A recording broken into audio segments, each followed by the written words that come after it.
لوگ کون ہیں؟ ان کی کچھ خصلتیں اللہ تعالیٰ نے فرمائی سماعون للکذب، یہ لوگ جھوٹی باتیں کان لگا لگا کر سننے والے ہیں. ایک خصلت ہے.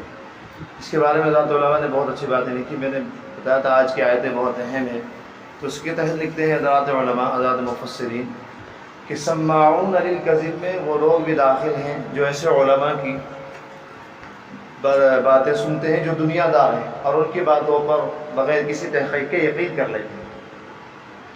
کم سے کم حضرات مفسر فرماتے ہیں معرف القرآن میں کہ کم سے کم جس آدمی سے دینی تعلق رکھا جائے یا دینی مسئلہ پوچھا جائے اس کے بارے میں کم سے کم اتنی ہی تحقیق کر لی جائے جتنا ہم ڈاکٹر کے پاس جانے کے لیے ڈاکٹر کے بارے میں تحقیق کرتے ہیں کہ فلاں ڈاکٹر کیسا ہے، اس کے ہاں مریض آنے والے کس طرح کے ہوتے ہیں، اکثروں کو شفا ملتی ہے یا نہیں، فلاں حکیم کیسا ہے، اس کے ہاں مریض کیسے ہیں.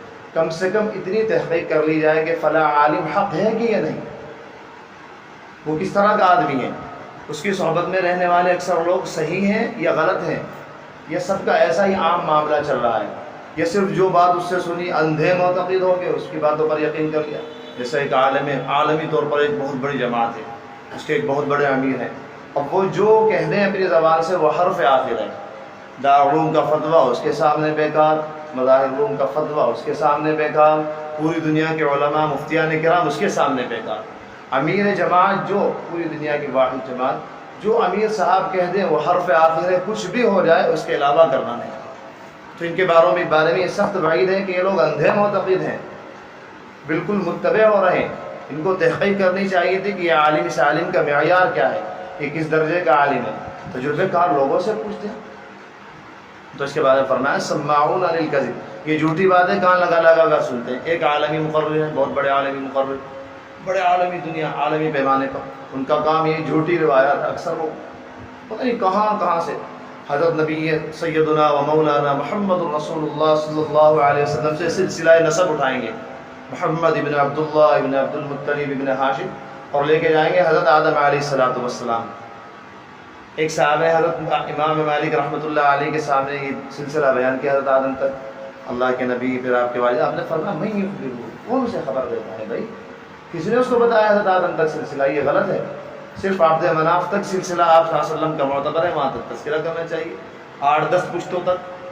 چنانچہ حضرت ابن عباس جو خود نبی اکرم صلی اللہ علیہ وسلم کے خادم خاص رہے اور آپ کے چچیرے بھائی ہیں اور آپ سے محبت کرنے والے ہیں، دونوں ایک دوسرے کے محب اور محبوب. حضرت ابن عباس عبداللہ ابن عباس کو معلوم ہوا کہ فلاں آدمی آپ صلی اللہ علیہ وسلم کے نسب مبارک کو آپ سے لے کے حضرت آدم تک بیان کرتا ہے کہ آپ کے والد کا یہ نام، آپ کے دادا کا نام، پردادا کا نام، سکر دادا کا نام، حضرت آدم تک لے جاتا ہے. آپ نے فرمایا کذب النسابون، یہ جھوٹ بول رہے ہیں. تو یہ تو عالمی مقرر کا حال ہے کہ سرعام جھوٹ بولا جا رہا ہے، جھوٹی من گھڑت روایات لوگوں کے سامنے بیان کی جا رہی ہیں. تو ان کو فرمایا کہ یہ لوگ اندھے ہیں، یہ جو لوگ ان کا اتباع کر رہے ہیں نا، ان کی تقریریں سن رہے ہیں اور ان کو آگے پھیلا رہے ہیں، ان کی بھی کل قیامت کے دن پکڑ ہوگی کہ تم نے مفتیان کرام صحیح معتبر مفتیوں سے کیوں نہیں پوچھا یہ عالم کیسا ہے. چنانچہ آج دیکھیے، آج عوام تو اکثر تو عوام دین کی طرف آتی نہیں، اور جو آتی ہیں تو ان میں سے اکثر عوام یا تو جاہل پیروں کے پلے پڑتی ہیں یا بالکل عام طور پر پیشہ ور مقررین کے پلے پڑ جاتی ہیں. یعنی ایک تو کم آئے دین کی طرف، اب آئے تو ان میں سے 80% 70% گئے جاہل پیروں کے پاس، اور یہ اکثر باعثین مقررین جو پیشہ ور مقررین ان کے حصے میں گئے. صحیح علماء کے پاس، صحیح مفتیان کرام کے پاس، اہل اللہ کے پاس تو معمولی درجے کا عالم ہے. اب بس یہ دیکھ لیں گے کسی کے داڑھی ہے، ٹوپی اوڑھ رکھی ہے، حبا جبا ہے، کہ بس میں نے تو موبائل میں سنا تھا اور مولوی صاحب نے مجھے بتایا. ابے بیوقوف جاہل آدمی، عقل سے پیدل آدمی، کبھی یہ تحقیق کرنے کی کوشش کی ہے کہ اس نے کس مدرسے میں پڑھا ہے، کس مدرسے سے اس کی سند حاصل ہے، کسی مفتیان کرام، بڑے بڑے مفتیان کرام کی صحبت میں رہا ہے یا نہیں، صحبت اہل اللہ میں رہ کے اس نے دین اور تقویٰ طہارت سیکھا ہے یا نہیں. کبھی کسی بغیر ڈگری والے ڈاکٹر کے پاس جا کے دکھاؤ میں. بس ایک دین ہی تو ایسا ہے کہ جس سے پوچھ لیا، جس طرح چاہا اس پر عمل کر لیا، فوراً موبائل اٹھایا اور بولا وہاں فلاں مسئلہ کیا ہے. اب وہ ایک صاحب ہے، وہ کچھ بھی ہو، بریلوی ہو، شیعہ ہو، اہل حدیث ہو، غیر مقلد ہو، بدعتی ہو، کچھ بھی ہو، وہ کچھ جو انہوں نے بتایا اور اس پر عمل کیا اور بتا رہے ہیں امام صاحب اگر مفتی صاحب کے مسئلہ بتائیں کہ نہیں مفتی صاحب میرے تو موبائل میں سنا تھا مولوی صاحب نے بتا رہے ہیں، تحقیق کچھ نہیں کی. تو یہ سماعون للکذب، ایسے لوگ خود بھی پکڑے جائیں گے. تحقیق کرنی چاہیے آپ کو. بھائی کس نے کہا یوٹیوب پہ کیوں گھستے ہیں آپ، وہاں کیوں تحقیق کرتے ہیں؟ یا تو علماء کا نام لکھو وہاں جو ہمارے معتبر علماء ہیں، شیخ الاسلام حضرت مولانا مفتی تقی عثمانی صاحب اور دیگر جو بڑے بڑے علماء ہیں، علماء دیوبند ہیں جن کا صحیح عقیدہ ہے، ان کا نام لکھو، ان کی باتیں سنو، ان کے بیانات سنو. اول تو سب سے بہتر طریقہ یہ کہ ہمارے شہر میں خود دارالافتاء موجود ہیں، مذاہب علوم میں دارالافتاء موجود ہے، بڑے بڑے مفتیان کرام موجود ہیں. براہ راست وہاں جایا جائے، مسئلہ ان کے سامنے رکھا جائے، ان سے حل تلاش کیا جائے. سب سے بہتر طریقہ تو یہ. سماعون للکذب، یہ لوگ بڑے غور سے سنتے ہیں جھوٹی باتیں. یہ تو ایک خصلت بتائی. فرمایا مسلمانوں تم میں یہ خصلت نہیں ہونی چاہیے.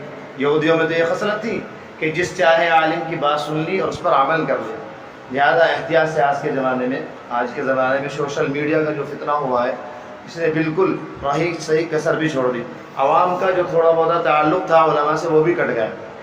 تو بس موبائل ہی مفتی ہے، ڈیجیٹل مفتی پاس ہے، کسی بھی وقت موبائل نکالیے رات کے 2 بجے 3 بجے کوئی مسئلہ پیش آ سکتا ہے، بالکل الگ کر کے رہتا ہے. اب دوسری خصلت اللہ تعالیٰ فرماتے ہیں سماعون لقوم آخرین. ایک تو یہ کہ جھوٹی باتیں سنتے ہیں، کیونکہ جھوٹے مقرروں کے پاس جا رہے ہیں تو گویا سنتے ہیں، پکڑ ان کی بھی ہوگی، انہوں نے تحقیق کیوں نہیں کی. ایک تو یہ کہ کسی آدمی کے بارے میں ہم نے تحقیق کر لی، معلوم ہو گیا اکثر لوگوں سے کہ صحیح عالم ہے، انہوں نے کوئی فتویٰ دیا. اب وہ فتویٰ چاہے وہ غلطی ہو یا تو اس وجہ سے کہ انہوں نے پوری تحقیق کر لی تھی، ان سے پھر بھی غلط ہوئی، اس پر تو کسی پر کوئی پکڑ نہیں، نہ پوچھنے والے پر پکڑ ہے نہ بتانے والے پر. مفتی صاحب کی پکڑ اس لیے نہیں کہ انہوں نے اپنی محنت کر لی، تحقیق کر لی تھی، سوچ سمجھ لیا تھا، عقل پوری ایک دم لگا دی تھی. اس کے باوجود بھی کوئی مسئلے میں غلطی ہو جائے تو پھر مفتی پر کوئی پکڑ نہیں. ایک مفتی ایسا ہے یا تو مفتی ہے ہی نہیں، اپنے آپ کو گھر میں رکھے ہوئے اور لوگوں کو دھوکہ دینے کے لیے مسئلہ بتاتا ہے. ایک مفتی ایسا ہے کہ اس سے مسئلہ تو پوچھا، اب اس کی یاد نہیں تھا، اب اس نے کہا کہ اگر میں یہ کہوں گا کہ میری یاد نہیں ہے تو میری کرکری ہوگی یا بے عزتی ہوگی، تو فوراً اس نے ایک دم بتا دیا کہ ہاں میں یہ مسئلہ اپنے اندازے سے، تو اس کی بھی پکڑ ہوگی. اگر مفتی صاحب تحقیق کر کے بتا رہے ہیں پھر بھی اس کے بعد غلطی آ جائے تو مفتی صاحب پہ کوئی نہ عند الناس، نہ لوگوں کے نزدیک کوئی عیب ہے، نہ اللہ کے نزدیک. چنانچہ حدیث علماء نے لکھا ہے کہ حضرت امام شافعی رحمۃ اللہ علیہ، امام ابو حنیفہ رحمۃ اللہ علیہ، امام مالک، امام احمد بن حنبل، ان لوگوں نے جو مسئلے مسائل نکالے ہیں اور مسئلے مسائل میں اختلاف ہوا ہے کہ رفع یدین کریں یا نہیں کریں، نیت سینے پر باندھیں یا ناف کے نیچے باندھیں، منی نکلنے سے وضو ٹوٹتی ہے یا نہیں، خون کے بہنے سے وضو ٹوٹتا ہے یا نہیں، یہ جو اختلاف ہوا ہے امام شافعی رحمۃ اللہ علیہ فرماتے ہیں خون نکلنے سے وضو نہیں ٹوٹتی. تو ان لوگوں کا اتفاق، یہ جو مسائل نکالنا ہے اختلاف ہے ٹھوس بنیادوں پر ہے، ان کے پاس احادیث ہیں. چنانچہ حضرت علماء لکھتے ہیں کہ اگر امام شافعی رحمۃ اللہ علیہ سے کسی مسئلے میں غلطی بھی ہوئی بتانے پر تو انہیں ایک ثواب ضرور ملے گا کہ انہوں نے پوری اپنی عقل دوڑا دی تھی، اپنی صلاحیت لگا دی تھی، اپنا علم کھپا دیا تھا، اس کے بعد جو انہیں اچھا لگا وہ امت کے سامنے پیش کیا. امام ابو حنیفہ نے جو مسئلہ بتایا، اگرچہ اللہ تعالیٰ کے یہاں جا کر معلوم ہو کہ یہ مسئلہ صحیح نہیں تھا، لیکن ان پر کوئی پکڑ نہیں، بلکہ ایک ثواب ان کو ملے گا کہ انہوں نے اپنی پوری صلاحیت لگا دی تھی اس مسئلے کی چھان بین میں. تو اگر کوئی تحقیق کر رہا ہے تو صحیح، اگر ویسے ہی بتا دیتے ہیں تو اللہ کے نبی نے فرمایا کہ ایسے لوگوں کا تو جہنم ٹھکانا ہے. آگے فرماتے ہیں لقوم سماعون لقوم آخرین، ان لوگوں کی خاطر سنتے ہیں جو تمہارے پاس نہیں آئے. میں نے بتایا تھا نا کہ یہودیوں نے ایک جماعت بھیجی آپ صلی اللہ علیہ وسلم کے پاس کہ پہلے جا کے معلوم کرو فتوے کے طور پر کہ آپ صلی اللہ علیہ وسلم کا حکم کیا ہے. اگر آپ کا حکم بھی وہی ہو جو ہمارا مزاج ہے تو ہم اس کو لے لیں گے. چنانچہ یہاں اللہ تعالیٰ نے تنبیہ فرمائی دیکھو ایسا مزاج نہ بنائیے مسلمانوں. ہر مفتی سے پوچھتے پھر رہے، اب مذاہب علوم قدیم کے مفتی صاحب سے، اب مذاہب علوم جدید کے مفتی صاحب سے، اب دارالعلوم میں پہنچ گئے، اب اپنے امام صاحب سے. تمہاری غرض یہ ہے، تمہاری غرض فاسد بتا رہی ہے کہ تم جہاں مسئلہ نرم دیکھنا چاہتے ہو وہاں عمل کرنا چاہتے ہو، اپنی خواہشات کے مطابق تم دین ڈھالنا چاہتے ہو. کئی مفتیوں سے پوچھنے کا مطلب تو یہی ہے کہ جو مفتی نرم مسئلہ بتائے اس کی بات پر عمل کیا جائے. جس مفتی کو آپ نے ایک مرتبہ دیکھ لیا، اس پر اعتبار ہے، اس کے معتقد ہو گئے تو بس اس کے پاؤں کی خاک بن جائیں گے. اب وہ جو بات بتائے اس پر عمل کیجیے. کیا مطلب ہے اب اس مفتی سے بھی پوچھا جائے، اس مفتی سے بھی پوچھا جائے، اس امام سے بھی پوچھا جائے، اس امام سے بھی پوچھا جائے. فرمایا اس طرح نہ پوچھو دوسروں کے لیے کہ جہاں سے نرم مسئلہ اس کو لے لیا جائے. یہ تو عین تمہاری نفسانیت اور شیطانیت ہے. سماعون لقوم، تو بس ایک دفعہ دیکھ لیجئے کہ یہ حق پرست عالم ہے، حق پرست مفتی ہے، اس کے بعد اس کی باتوں پر عمل کیجیے. چھوڑ دیجیے دوسروں کا چکر. دارالعلوم میں بھاگے پھر رہے ہیں, مدارالعلوم میں 3 طلاق دے دی دیجیے. اب 3 طلاق کسی طرح ہونا. اب مفتی صاحب سے الگ مسجد میں جا کے ملے, پھر دارالفتہ میں الگ جا کے ملے, اب پھر وہاں دار جدید میں جا کے مفتی طاہر صاحب کو الگ بتایا کہ اس طرح ہو گیا تھا, وہ تو میرے منہ سے نکل گیا تھا, مجھے بھول ہو گئی, شاید 2 دی تھی یا 3 دی تھی, بیوی نے کرے. تو یہ چاہتے ہیں کہ 3 طلاق ہو نا, بچ جاؤ کسی نہ کسی طرح حلالے سے. یہ مسئلہ فرمایا کہ ان لوگوں کی غرض فاسد ہے, یہ عین شیطانیت ہے, نفسانیت ہے. سماعون لقوم آخرین, ان لوگوں کی خاطر سنتے ہیں جو تمہارے پاس نہیں ہے. پہلی بات کہ دیکھو جھوٹے مقرروں کے پاس مت بیٹھنا, کسی عالم دین سے اس وقت تک مسئلہ نہ پوچھنا جب تک تمہیں معلوم نہ ہو جائے کہ یہ معتبر ہے.